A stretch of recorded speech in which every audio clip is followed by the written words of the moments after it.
Hello दोस्तों, मेरा नाम नवीन कुमार मौर्य। मैं बीएमएस थर्ड ईयर के स्टूडेंट हूँ और जैसे कि अपन ने टॉपिक देखा कि आज हम लोग टॉप डिस्कस करेंगे जो कि आयुष काउंसलिंग का है। एक्सपेक्टेड एमपी में क्या रहने वाला है, एमपी के जो गवर्नमेंट कॉलेज, कितने गवर्नमेंट कॉलेज, 7 गवर्नमेंट कॉलेज है, उसके ऊपर डिस्कस करेंगे। बारी बारी सारे कट ऑफ देखेंगे, सभी कॉलेज के कट ऑफ देखेंगे और क्या रैंक हो सकते हो, क्या मार्किंग हो सकती है।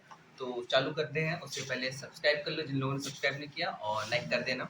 चलते हैं टॉपिक पे। इससे पहले बता दूं कि कौन सी सिलेबस में, मतलब कि कौन से कैटेगरी के कोर्स में बीएमएस, बीएचएमएस, बीओएमएस कितनी कितनी सीटें। देखिए 341, जो कि अपन के 7 गवर्नमेंट कॉलेज हैं। ठीक है, 7 गवर्नमेंट कॉलेज है। अब कौन कौन से गवर्नमेंट कॉलेज हैं अपन उसको देख लें कि एक खुशीलाल, इंदौर, उज्जैन, ग्वालियर, जबलपुर, रीवा, बुरहानपुर वगैरह वगैरह। तो ये जो कॉलेज है इसमें टोटल 341 सीट होती है, जो कि एमपी के स्टेट काउंसलिंग से फिलअप होती है। और बीएमएस के 106 गवर्नमेंट कॉलेज, मतलब कि एक ही इकलौता भोपाल का कॉलेज है जो कि बीएचएमएस के लिए जाता है कि गवर्नमेंट काउंसलिंग, स्टेट काउंसलिंग में होता है, और 106 सीट है उसकी। बीओएमएस की 60 सीट है, जो कि ये भी भोपाल में ही है। तो सबसे ज्यादा काउंसलिंग बीएमएस वाले लोगों का क्रेज है। तो बीएमएस के 341 सीट पे जो गवर्नमेंट कॉलेज की जो काउंसलिंग होगी उस पर डिस्कस करते हैं। बाकी प्राइवेट कॉलेज में जिसको जिसको चाहिए और जिस कॉलेज के स्पेसिफिक चाहिए तो कमेंट करके जरूर बता दो भाई, तो हमारे लिए स्पेशल वीडियो बना देंगे। बाकी जिनने अभी तक सब्सक्राइब नहीं किया तो सब्सक्राइब कर लो, आप लोग के हेल्प के लिए। प्रीवियस वीडियोस मेरी देख सकते हो, हर दूसरे साल में मैं डालता हूँ वीडियोस, तो तुम्हारी हेल्प के लिए। देखिए जनरल में जो कि थर्ड राउंड, देखो राउंड 1, राउंड 2, राउंड 3। तो ये जो थर्ड राउंड है, ये थर्ड राउंड की मैं डिटेल्स लेकर आया हूँ। इस थर्ड राउंड के डिटेल्स में देखो क्या है।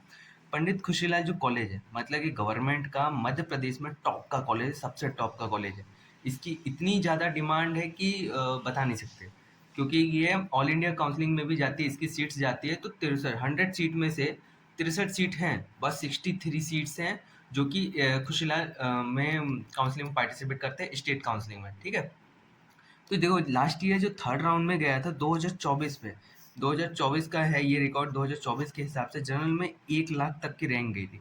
रैंक में अगर इस बार बोलूँ तो इस बार रैंक 1,05,000 तक जा सकती है। और बाकी मार्किंग में मेरे हिसाब से यहाँ पे जिस हिसाब का मार्किंग बताई गई है लोगों का, जिस हिसाब का पेपर गया है, जिस हिसाब से बहुत सारे कॉलेज वाले, कॉलेज सॉरी मेरी गलती हो गई, कोचिंग इंस्टीट्यूट वाले बता रहे हैं कि उनके स्टूडेंट्स के ऐसा ऐसा मार्किंग है। तो मेरे हिसाब से यहाँ 574 तो नहीं, लेकिन 450 तक जा सकता है। 450 अगर किसी के हैं तो उसे खुशीलाल गवर्नमेंट कॉलेज मिल सकता है जनरल कैटेगरी से। और ईडब्ल्यूएस में मेरे हिसाब से जो पिछली साल का ट्रेंड चला हुआ था, पिछले साल के ट्रेंड के हिसाब से 430 इनफ है। ये 430 अगर किसी के हैं तो खुशीलाल कॉलेज मिलने वाला है थर्ड राउंड तक। फर्स्ट राउंड का मैं नहीं बता सकता, फर्स्ट राउंड का बहुत वेरिएशन हो सकता है, ये थर्ड राउंड में आ सकता है। थर्ड राउंड के बाद ओबीसी कैटेगरी का 450 के समथिंग ही जाने वाला है, सेम टू सेम। सबसे ज़्यादा डिमांडिंग कॉलेज है इसलिए अपन डिटेल में जा रहे हैं, बाकी कोई लेना देना नहीं। एससी कैटेगरी में लास्ट ईयर 549 गए थे, तो इस बार 400 समथिंग जाएंगे। और ये एसटी कैटेगरी 350 तक भी जा सकता है। 350 अगर किसी के हैं तो खुशलाल, यानी कि एमपी का तो नहीं बोले, पूरे भोपाल का टॉप कॉलेज में से एक मान लो बीएमएस का, तो उसका कह सकते हो। और इंदौर, देखो एमपी की अगर बात करो तो खुशीलाल, इंदौर, इंदौर के बाद उज्जैन, ग्वालियर, जबलपुर, रीवा या बुरहानपुर, इन दोनों में से कोई एक सेम कैटेगरी करते हैं। अपन लाइन से सबकी देखेंगे। तो अभी इंदौर की अगर बात करें, इंदौर में अगर लास्ट ईयर 1.5 लाख, मतलब 1,20,000 की गई थी, इस बार थोड़ा सा ज़्यादा हो सकता है। इंदौर और उज्जैन की जो कॉलेज होती हैं इसकी डिमांड थोड़ी सी ज़्यादा होती है खुशीलाल के बाद। उसके बाद ग्वालियर, जबलपुर वगैरह वगैरह। तो सेम टू सेम इस बार का भी ट्रेंड है, ज़्यादा डिफरेंस नहीं मिलेगा। 450 440 के आसपास यहाँ भी रहेगा। 440 अगर मार्किंग है तो जनरल कैटेगरी में अपन को 440 में मिल जाएगा। और यहाँ पे 420, ज़्यादा डिफरेंस नहीं मिलने वाला। और ये भी 440, क्योंकि मैं इसलिए बोल रहा हूँ क्योंकि लास्ट ईयर भी सेम टू सेम ये हुआ था।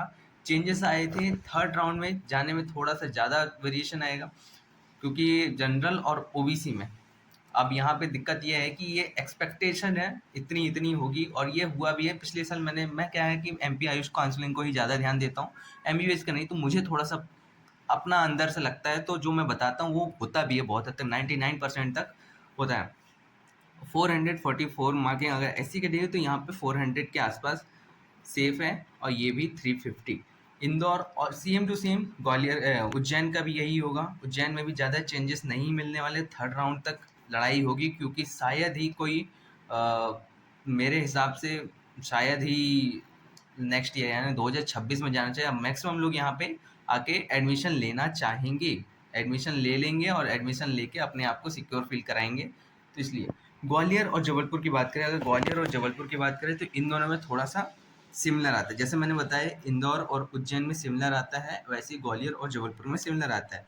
तो कितना सिमिलर आता है, अगर यहाँ पे ऐसा है तो ये 350 तक जा सकता है, जिस हिसाब का इस बार का ट्रेंड बताया 350 ये भी और 350 ये भी। 350 देखो, लास्ट ईयर 532 आया था, 532, लेकिन इस बार 350 तक जा सकता है। और ये 350 तो ये 320, अगर 320 मार्किंग किसी के हैं तो वो उज्जैन और ग्वालियर या जबलपुर के आसपास बहुत सेफ है। खुद को सेव करो और अपने डिग्री सर्टिफिकेट, 12th 10th और माइग्रेशन ट्रांसफ़र सर्टिफिकेट वगैरह वगैरह जुगाड़ करके रख लो। बाकी सारी डिटेल्स अगर और चाहिए कमेंट जरूर करना, कमेंट से पहले सब्सक्राइब कर लो। तो कमेंट में बता देना, अगर डॉक्यूमेंट भी चाहिए तो पहले से कैसे कैसे कौन कौन सी चीज़ प्रिपेयर करानी चाहिए। तो आगे बात कर लेते हैं एससी कैटेगरी, ओबीसी की बात कर लो। ओबीसी भी 340 के आसपास यहाँ पे सेफ रहता है, क्योंकि इससे कम नहीं जाएगा। जबलपुर या ग्वालियर इससे कम नहीं जाएगा, क्योंकि लास्ट ईयर सारे बाउंड्रीज वाले सब इंदौर रीवा और बुरहानपुर भी नहीं ले पाए थे, रीवा और बुरहानपुर भी नहीं ले पाए थे। तो जबलपुर और ग्वालियर की बात करें, यही सेम टू सेम यहाँ पे 300 देखने को मिल जाएगा। एससी कैटेगरी अगर देखा जाए 300 में सीट मिल जाएगी जबलपुर या ग्वालियर की, 300 के अंतर्गत अंतर्गत। देखा, हिंदी हो सही हो गई। और इसके साथ साथ एसटी कैटेगरी में 250 सेफ, मेरे हिसाब से 250 बहुत हद तक सेफ है अगर इनको चाहिए। रीवा और बुरहानपुर, रीवा और बुरहानपुर इन लोग को लोग नेग्लेजिबल कर देते हैं, नेग्लेक्ट कर देते हैं, क्योंकि इसको गवर्नमेंट कॉलेज में अगर प्रेफरेंस दी जाती है तो यही प्रेफरेंस दी जाती है। रीवा और बुरहानपुर में टफ कंपटीशन चलता है कि हम कौन से। तो रीवा का देखो 320 अगर किसी के जनरल मार्किंग में है तो 320 में रीवा सेफ हो जाएगा, 320। और यही 300 EWS 320 same to same OBC के मैं बोलूँगा, रीवा और बुरहानपुर का। 320 के बाद एससी कैटेगरी में 280 और ये 250 तक अगर किसी का मार्क है। इससे ज़्यादा कम नहीं हो सकता, इम्पॉसिबल है, इससे कम होने का इम्पॉसिबल है, इसलिए बोल रहा हूँ। बाकी अगर BHMS की भी डिटेल्स चाहिए तो BHMS की भी बना रखा है, तो वीडियो मेरे को कमेंट जरूर करना। और जिन लोगों ने अभी तक सब्सक्राइब नहीं किया तो प्लीज़ सब्सक्राइब कर दो। नेक्स्ट वीडियो MP के लिए ही अपन बनाते रहेंगे। तब तक के लिए take care and bye bye.